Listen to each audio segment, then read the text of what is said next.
Being a goalkeeper is rough.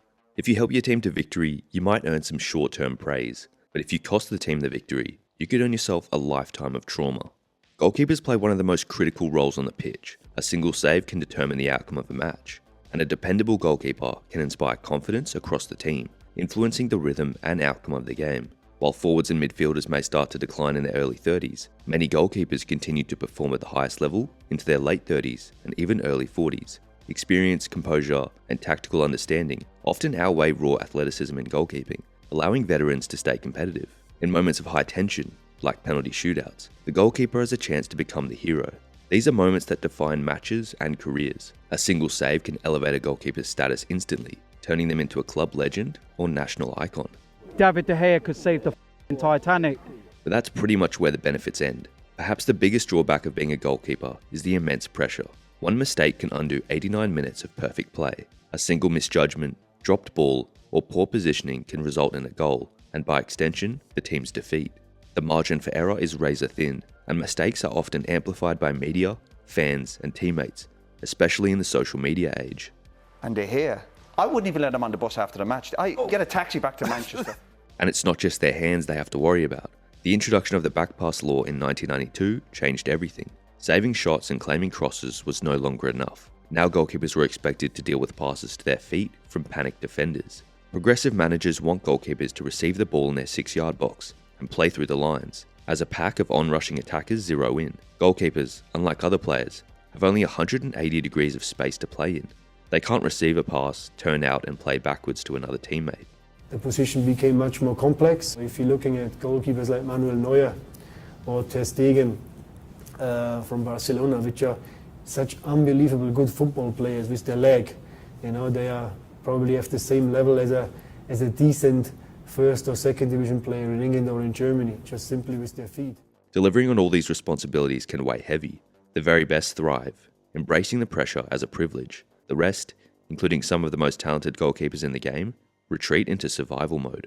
The aftermath of a goalkeeping error can be traumatic because it tends to lead to a goal, invoking a strong emotional response. But there's no time for analysis mid-game right after a mistake. Goalkeepers have to shake it off and refocus, which is easier said than done when you're isolated and within touching distance of an agitated crowd. While forwards and midfielders often receive praise for scoring and creating goals, goalkeepers are typically noticed only when something goes wrong. Routine saves are expected, not applauded. The lack of consistent recognition can be demoralizing, especially given the demands of the position.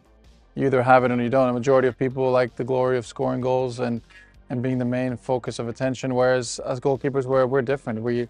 I get a kick out of stopping the goals, denying a striker from scoring a great goal and seeing the look on his face when he's devastated, the crowd being disappointed that the goal wasn't scored. Goalkeepers can go long stretches without touching the ball. In matches where their team dominates possession, they may stand relatively idle, exposed to the elements and forced to stay mentally engaged without any physical involvement. This isolation can be difficult, particularly in cold or rainy weather, and requires exceptional focus. You are underneath your crossbar in between your posts, which is a massive area anyway. People don't realise it's 8 yards wide and it's 8 foot high, and it's a chasm. It's not just a big area, it's a chasm. And you are very capable of falling off at any opportunity.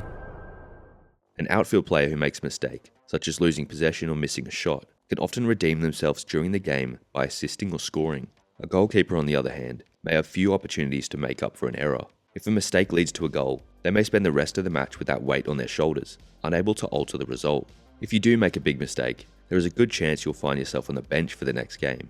Talented goalkeepers can find themselves on the bench for long periods, especially at top clubs with established number ones. Unlike midfielders or forwards, rotation is far less common for goalkeepers, and your closest teammate is also your closest rival. If another goalkeeper played, I wanted them to get pumped. That was the sentiment of former Everton goalkeeper Tim Howard. If I was on the bench and the camera flashed to me, I'd clap, but I couldn't care less. I wanted the team to get beat, because it was the only way I could get my position back.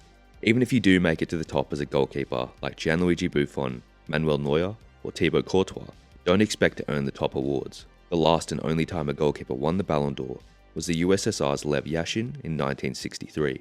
Why is that the case? Well, people watch football for the goals, something the keeper is there to prevent, so there's a natural bias towards attacking players, even if the goalkeeper was objectively more important to the team. It's a low-glory, high-risk position, there are no goals, assists, or hat tricks. There are only clean sheets, and even those are a team stat and aren't celebrated like a goal. But again, that's just the life of a goalkeeper. Thanks for watching.